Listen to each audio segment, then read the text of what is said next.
Good morning, welcome to R N vlogs. ഇന്ന് നമുക്കൊരു പുതിയ വീഡിയോയിലേക്ക് പോകാം. കപ്പ കൃഷി, കപ്പ കൊള്ളി അഥവാ പൂള എന്നാണ് പറയുക. അപ്പോൾ നമ്മൾ കുറച്ച് സ്ഥലത്താണ് കൊള്ളി നട്ടിരിക്കുന്നത്. അത് നമുക്ക് പറിക്കാം ആദ്യം. ഓക്കെ, ഇവിടെ ഓൾറെഡി പറിച്ചു കൂട്ടിയിട്ടുണ്ട്. ഇനി നമുക്ക് ഇവിടെ ഒരെണ്ണം പറിക്കുന്നത് ഞാൻ കാണിച്ചു തരാം. ഓക്കെ,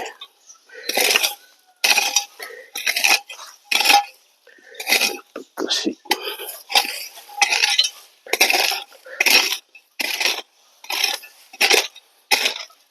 ഇതിന്റെ ചുറ്റുമുള്ള മണ്ണ് കുറച്ച് മാറ്റി ഇപ്പൊ പറിച്ചെടുക്കാൻ എളുപ്പമായിരിക്കും.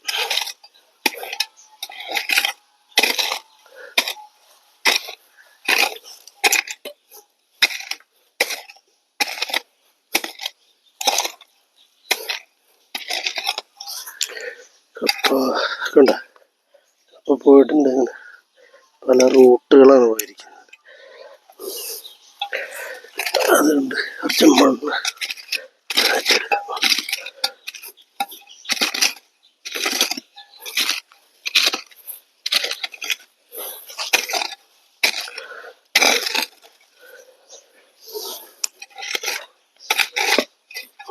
ഇവിടെ ഉണ്ട്.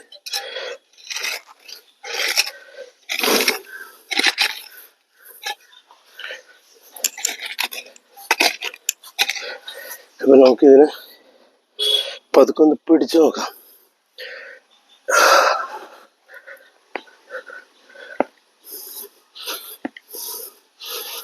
കൊള്ളാം, അടിപൊളി. നല്ല ഒരു 4 കിലോ തൂക്കുണ്ടാവും. ഇതിപ്പോ ഒരു വർഷമായിട്ടുള്ളത് നമ്മൾ നട്ടിട്ട്. നമുക്കിനി അടുത്ത കട നോക്കാം, എങ്ങനെയുണ്ട് നോക്കാം. ഇത് ഒരു കട വന്നിട്ടുണ്ട്. ഇതിങ്ങനെ പോയിരിക്കുന്നത്. ഒരു കടയിൽ രണ്ട് പീസ് ഉണ്ടാവും, ചിലപ്പോൾ 3. ഇത് ഇങ്ങോട്ട് വേണ്ടിയുണ്ട്. ഇതിലും 2. അല്ലല്ല, ഇവിടെ ഉണ്ട്.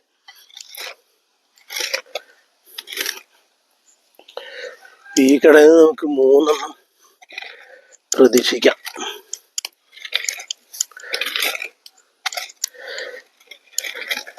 ഇത് നമ്മൾ ശ്രദ്ധിച്ച് പറിച്ചില്ലെങ്കിൽ എന്താ പ്രശ്നം എന്ന് വെച്ചാൽ അതിൻ്റെ വേര്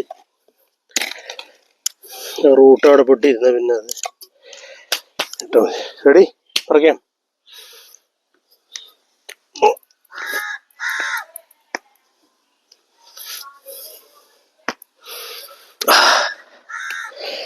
ഇത് കഴിഞ്ഞതിൻ്റെ അത്ര ഇതില്ലെങ്കിലും ഓക്കെ, നല്ല അടിപൊളിയായിട്ട് കിട്ടിയിട്ടുണ്ട്.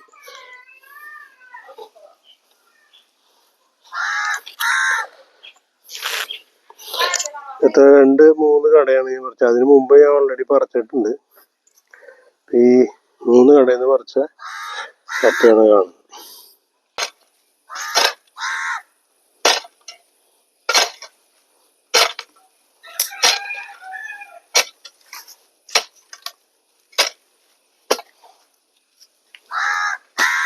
ഇപ്പോ നമ്മളിതിൻ്റെ ബെഡ് റെഡിയാക്കിക്കൊണ്ടിരിക്കുകയാണ്.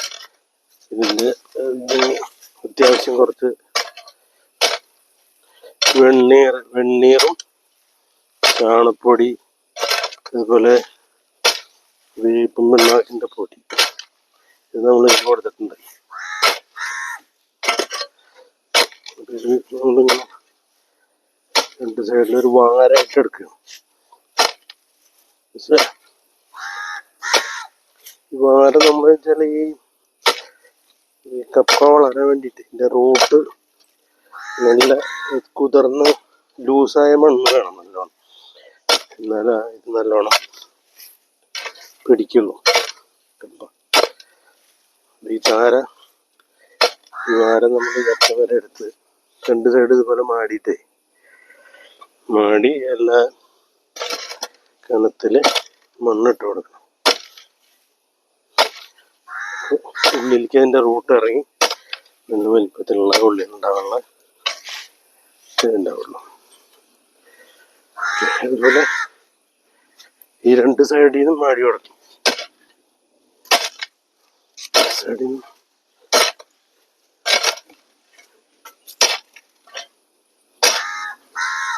ഇത്രയും ലൂസ് കൊണ്ട് കെട്ടണം. ഇത്രയും ഇതിൻ്റെ വളവ് നല്ല രീതിയിൽ നമുക്ക് കിട്ടും. നമ്മുടെ കപ്പ കൃഷിക്കുള്ള തടമെല്ലാം റെഡി ആയി കഴിഞ്ഞു. എല്ലാം സെറ്റാക്കിയിട്ടുണ്ട്. ഇനി നമുക്ക് ഈ കപ്പ തണ്ടിനെ നമുക്ക് മുറിക്കണം. മുറിക്കുന്നത് ഞാൻ കാണിച്ചു തരാം. കപ്പ തണ്ട് മുറിക്കുന്നതെന്ന് പറഞ്ഞാൽ ഈ കാണുന്ന ഇപ്പം ഞാൻ കാണിച്ചത് ഇതാണ് അതിൻ്റെ ഫുള്ള് സ്റ്റമ്പാണത്. ഈ സ്റ്റമ്പിൻ്റെ ഈ കണ്ട 1, 2 ഈ 2 മുട്ടെങ്കിലും മണ്ണിന് അടിയിൽ പോകണം. 2, 3 പോയാലും കുഴപ്പമില്ല, 2 മിനിമം വേണം. അപ്പോൾ ആ രീതിയിൽ വെച്ച് വേണം നമുക്ക് ഇതിനെ കട്ട് ചെയ്യാൻ വേണ്ടിയിട്ട്. കട്ട് ചെയ്യുന്നത് കാണിച്ചു തരാം. സിമ്പിളായിട്ടാണ് കട്ടിങ്. ജസ്റ്റ് 2 സൈഡിൽ ഇത് ബലം ഇല്ലാത്തതാണ്, ഉറപ്പ് കുറവാണ്. ബലം 4 സൈഡും നന്നായിട്ടൊന്ന് ആക്കി കൊടുത്താൽ ഇതിങ്ങനെ ഒരു കമ്പുകൾ ഇത് മുറിച്ചെടുക്കും.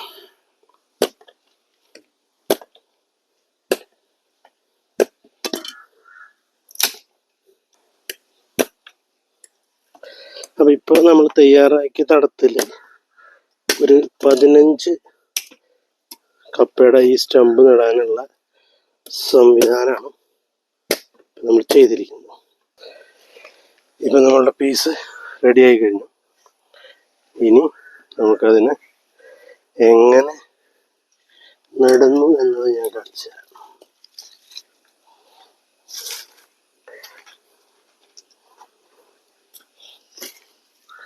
അതിൽ തന്നെ ഒരകലത്തിൽ ഒരു മിനിമം 2 അടി 2-2.5 അടിയായാലും കുഴപ്പമൊന്നുമില്ല. അകലത്തിലെങ്കിലും ഇതിനെ സെറ്റ് ചെയ്യണം. ഇതിനിപ്പോൾ വേറൊരു രീതിയും കൂടി വരുന്നുണ്ട്. ഈ കപ്പ സ്റ്റമ്പ് ഉണ്ടല്ലോ, അത് നേരെ ഉടനീളം വെച്ച് മണ്ണിടുന്നൊരു സമ്പ്രദായമുണ്ട്. അത് ഞാൻ ചെയ്തു നോക്കിയിട്ടില്ല. ഇത് നമ്മളിങ്ങനെ വെച്ച് കൊടുത്ത് മൊത്തം 15 എണ്ണത്തിൻ്റെ പ്രൊവിഷനാണ് ഇട്ടിരിക്കുന്നത്. നോക്കാം എത്ര എണ്ണം അതിൽ വരുന്നുണ്ട്. ഗുഡ്.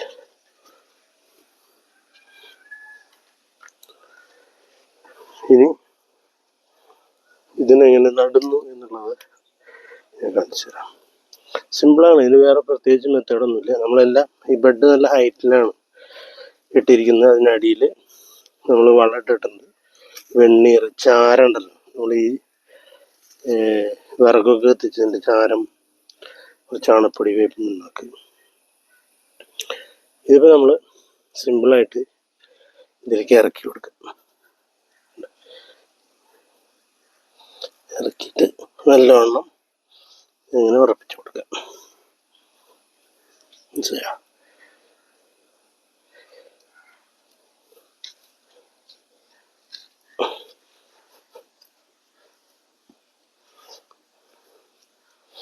നല്ലോണം ഉറപ്പിച്ചു കൊടുക്കണം. വെച്ചാൽ ഇളകി പോകാത്ത രീതിയിൽ ഇട്ട് കൊടുത്തതിന് ശേഷം നല്ലോണം കൈ കൊണ്ടൊന്ന് അമർത്തി കൊടുത്താൽ മതി. പ്രത്യേകം ശ്രദ്ധിക്കാൻ വെച്ചാൽ 2 കമ്പെങ്കിലും ഇതിൻ്റെ മുട്ടയിൽ അടിയിൽ പോകണം കേട്ടോ. വേര് പിടിക്കാനുള്ള ഒരു ചില സ്ഥലങ്ങളിൽ മണ്ണ് കുറച്ച് ടൈറ്റാണ്. കുഴപ്പമില്ല. ഇത് നമ്മൾ ഇനി വെച്ചാൽ ഇത് നട്ട് കുറച്ച് ദിവസം കഴിഞ്ഞാൽ ഒരു 2-3 ആഴ്ച കഴിയുമ്പോൾ ഇതിൻ്റെ പൊടിപ്പുകളെല്ലാം വന്ന് തുടങ്ങും. അപ്പോൾ ഒരുവിധം പൊടിപ്പ് വന്നാൽ 1 മാസം ഒക്കെ ആയി കഴിഞ്ഞാൽ വീണ്ടും കുറച്ച് വെണ്ണീറ, ചാണപ്പൊടി ഒക്കെ ഇട്ടിട്ട് വീണ്ടും ഈ പുല്ല് വീണ്ടും കിളിർത്ത് വരും. അപ്പോൾ പുല്ലൊക്കെ ഒന്ന് ചെത്തി വീണ്ടും മണ്ണിട്ട് കൊടുക്കുക.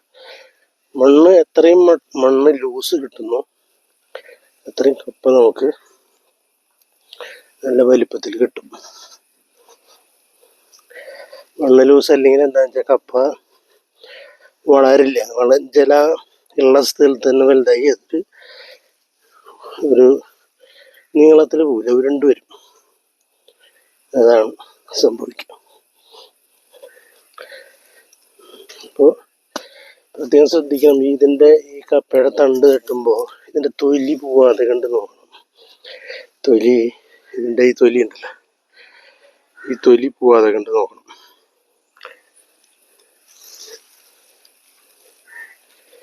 നമ്മളുടെ ഒരുവിധം നട്ട് റെഡിയാറായി.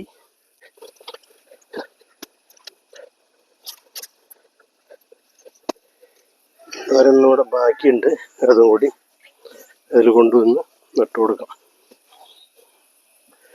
ഒരു പീസ് കൂടെ ബാക്കിയുണ്ട്.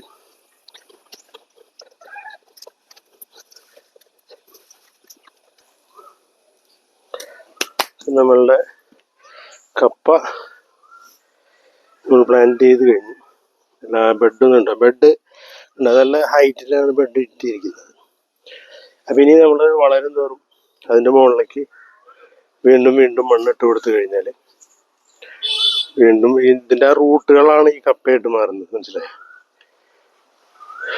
ഇനി നമ്മൾക്കൊരു ചടങ്ങ് കൂടിയുണ്ട്. ഈ കപ്പയുടെ തറി നട്ടതിന് ഒരു ക്രൗൺ ഇടിക്കണം, തൊപ്പി ഇടിക്കുന്ന പരിപാടിയുണ്ട്. അത് ഞാൻ കാണിച്ചു തരാം. കണ്ടോ, സിമ്പിളായിട്ടുള്ള പരിപാടിയാണ്. ഇതെല്ലാ സ്ഥലത്തും ഇത് ചെയ്യുന്നുണ്ടോ എന്ന് എനിക്കറിയില്ല. ഇത് സിമ്പിളായിട്ടാണ് ചെയ്യുക. ഇങ്ങനെ എടുത്ത് സാധാരണ നമ്മുടെ കുമ്പിളൊത്തുന്ന പോലെ എടുക്കുക. ചെറിയൊരു കിലോ എന്തെങ്കിലും എടുത്തിട്ട് സെറ്റാക്കി കുമ്പിള് റെഡി. ഇനി ഇത് എന്തിനാണെന്ന് വെച്ച് കഴിഞ്ഞാൽ നമ്മൾ ഈ പുതിയ ഈ തറികൾ വെട്ടുമ്പോൾ അതിൻ്റെ പശ നിൽക്കും. അതിൻ്റെ ഒരു പശയുണ്ടാവും അതിൻ്റെ ഉള്ളിൽ. അത് പ്രത്യേകിച്ച് ഇപ്പോൾ നല്ല വെയിലുള്ള സമയമാണ്. അപ്പോൾ അത് ഡയറക്റ്റ് വെയിലടിച്ച് ഉണങ്ങാതിരിക്കാൻ വേണ്ടിയിട്ടാണ് അതിൻ്റെ മുകളിൽ ഈ തൊപ്പി നമ്മൾ ഇടിക്കുന്നത്. ഒരു പ്ലാവിൻ്റെ ഇലയാണ്, മനസ്സിലായോ? പ്ലാവിൻ്റെ ഇല കൊണ്ട് ഈ തൊപ്പിയിട്ട് കഴിഞ്ഞാൽ ഡയറക്റ്റ് വെയിലടിക്കില്ല. അപ്പോൾ നമ്മുടെ പൊടിപ്പ് വരുന്നവരെ ഒരാഴ്ചയിൽ നിന്ന് കിട്ടിയാൽ മതി. ഒരാഴ്ച നിന്ന് കിട്ടിയാൽ പിന്നെ അടിയിലേക്കുള്ള അതിൻ്റെ റൂട്ട് വരും. അപ്പം നമുക്ക് ഈ തൊപ്പി എങ്ങനെ ഇടിക്കുന്നത് നോക്കാം. അതും കൂടെ ഞാൻ നിങ്ങൾക്ക് കാണിച്ചു തരാം. തൊപ്പിയൊക്കെ ഓൾറെഡി റെഡിയായി കഴിഞ്ഞാൽ അല്ല, ജസ്റ്റ് ഫിക്സ് ചെയ്യുക. അപ്പം ഇതിൻ്റെ അവിടെ കണ്ടു, നമ്മളിത് കട്ട് ചെയ്തപ്പോൾ ഒരു നനവുണ്ട്, ഒരു പശ പോലെ വരും. അപ്പോൾ അത് ഡ്രൈ ആവാതെ കണ്ട് വെയിലത്ത് ഡ്രൈ ആവാതെ കണ്ടിരിക്കാനാണ് ഇത് ചെയ്യുന്നത്.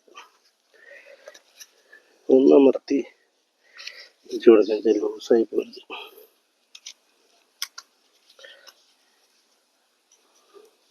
ഒരു 3-4 ദിവസം നിന്ന് കിട്ടിയാൽ മതി. കുറച്ചും കൂടി ഞാൻ എടുത്തുകൊണ്ട് തരാം.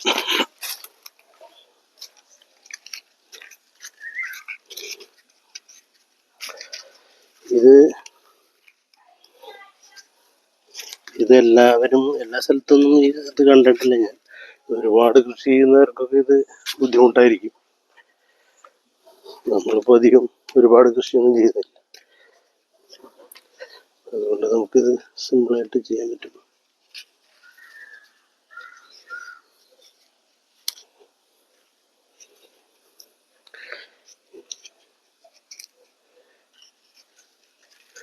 ഇതാണ് ഞാൻ പറഞ്ഞ ക്രൗൺ, എന്താ പറയുക, തൊപ്പിയിടിക്കുന്ന പരിപാടി എന്ന് പറയുന്നതാണ്. സിമ്പിളാണ്. നമ്മൾ പ്ലാവിൻ്റെ ഇലയാണ് ഏറ്റവും ബെസ്റ്റ് ഇതിന്. പണ്ട് കാലങ്ങളിൽ ഇങ്ങനെയൊക്കെയാണ് കൃഷി ചെയ്തിരുന്നത്. പക്ഷെ ഇപ്പോൾ വ്യത്യാസങ്ങൾ വന്നു. പലരും പല രീതിയിലാണ് ചെയ്യുന്നത് കൃഷി.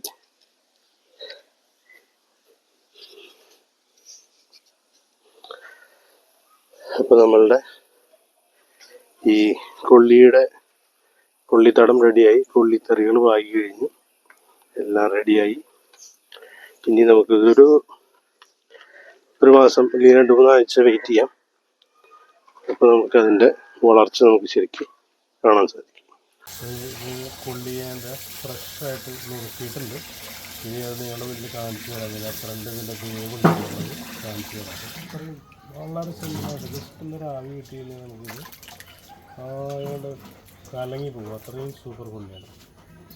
നമ്മളത് മാക്സിമം ഇത് കാണുന്നുണ്ട് വിളിക്കുന്നത്. അത് ഭയങ്കര ഇഷ്ടമാണ് ഈ കൊള്ളി. അത് അടിച്ചുകൊണ്ടിരിക്കുന്നത്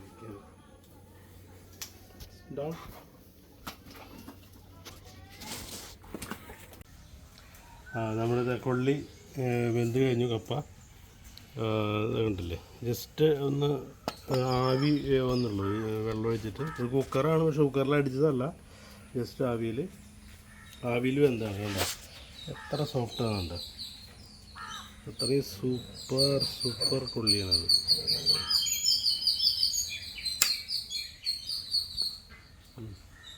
ഓക്കെ, ഇനി ഞാൻ ഇതെല്ലാം നടലൊക്കെ കഴിഞ്ഞ് ഞാൻ പറഞ്ഞുതരാം ഈ കൊള്ളിയെ പറ്റിയിട്ട്. ഇത് കൊള്ളിയുടെ പേരാണ് വെച്ചാൽ ജർമ്മൻ കൊള്ളി എന്നാണ് ഇതിൻ്റെ പേര്. ഓക്കെ, ഈ ജർമ്മൻ കൊള്ളി ഇതെൻ്റെ കയ്യിൽ വെച്ചാൽ എൻ്റെ ഒരു ബ്രദർ, എൻ്റെ ഒരു റിലേറ്റീവ് ആണ് എനിക്ക് തന്നത്. ഇപ്പോൾ ആൾ ജീവിച്ചിരിപ്പില്ല. പക്ഷേ എന്താ പറയുക, ആള് ഈ നടുമ്പോഴും അതുപോലെ കൊള്ളി വലിക്കുന്ന സമയത്ത് ഇതൊക്കെ എനിക്ക് ആ സമയത്ത് ആളെ ഓർമ്മ വരാറുണ്ട്. അന്ന് ആളെ എനിക്ക് ഇങ്ങനെ ഇതുപോലെ ഒരു വലിയൊരു സ്റ്റമ്പ് എനിക്ക് തന്നതാണ്. ആ സ്റ്റമ്പാണ് ഞാൻ ഇവിടെ യൂസ് ചെയ്തിപ്പോൾ ഇഷ്ടംപോലെ സ്റ്റമ്പായി ഇവിടെ. ജർമ്മൻ കൊള്ളി എന്നാണ് പറയുന്നത്. ഇപ്പോൾ ഈ കൊള്ളി ഞാൻ വിദേശത്തായിരുന്നു. അപ്പോൾ എനിക്ക് കാര്യമായിട്ട് ഇതിനെ ട്രീറ്റ് ചെയ്യാൻ പറ്റിയിട്ടില്ല ഈ കൊള്ളിയെ, മനസ്സിലായോ? ഈ കൊള്ളി നമ്മൾ നല്ല രീതിയിൽ ട്രീറ്റ് ചെയ്തെടുക്കുകയാണെങ്കിൽ ഇതിൻ്റെ ഒരു 3 ഇരട്ടി 4 ഇരട്ടി ഇതിൻ്റെ വലിപ്പം വരും. ഇതിപ്പോൾ ഞാൻ കാര്യമായിട്ട് വളമൊന്നും ഇട്ടിട്ടില്ല. ഇതിന് ജസ്റ്റ് വെണ്ണീർ കുറച്ച് ഇടയ്ക്ക് തൂവിയിട്ടുണ്ട്, പിന്നെ പുല്ലി എത്തി മണ്ണിട്ടിട്ടുണ്ട്, അത്രയേ ഉള്ളൂ. അപ്പോൾ ഇത് നല്ല രീതിയിൽ നമുക്ക് കൃഷി ചെയ്യാൻ പറ്റും. ജർമ്മൻ കൊള്ളി ഞാൻ പ്രത്യേകം പറയാനത് കാരണം ഒരുപാട് തരത്തിലുള്ള കൊള്ളിയുണ്ട്. പക്ഷെ എനിക്ക് ഇത് വളരെ ഒരു നമ്മളിത് വേവിക്കാൻ വേണ്ടിയിട്ട് ഒരു അടുപ്പത്തിട്ട് കഴിഞ്ഞാൽ ഒരു ആവി വന്നാൽ, വെള്ളം ഒന്ന് തിളച്ച് കഴിഞ്ഞാൽ ഇത് ഉടഞ്ഞ പോലെയാവും. അത്രയും സൂപ്പറായിട്ടുള്ള ഒരു കൊള്ളിയാണ്. വെച്ചാൽ കുക്കറിൽ അടിക്കുകയോ അങ്ങനെ അതിൻ്റെ ഒരു ആവശ്യമില്ല. ഓക്കെ, എന്തായാലും നിങ്ങൾക്ക് ഈ വീഡിയോ ഇഷ്ടപ്പെട്ടു കാണുമെന്ന് വിചാരിക്കുന്നു. വീഡിയോ ഇഷ്ടപ്പെട്ടു കഴിഞ്ഞാൽ ലൈക്ക് ചെയ്യുക, ഷെയർ ചെയ്യുക, സബ്സ്ക്രൈബ് ചെയ്യുക. അതുവരെ RN Vlogs സൈനിങ് ഓഫ്.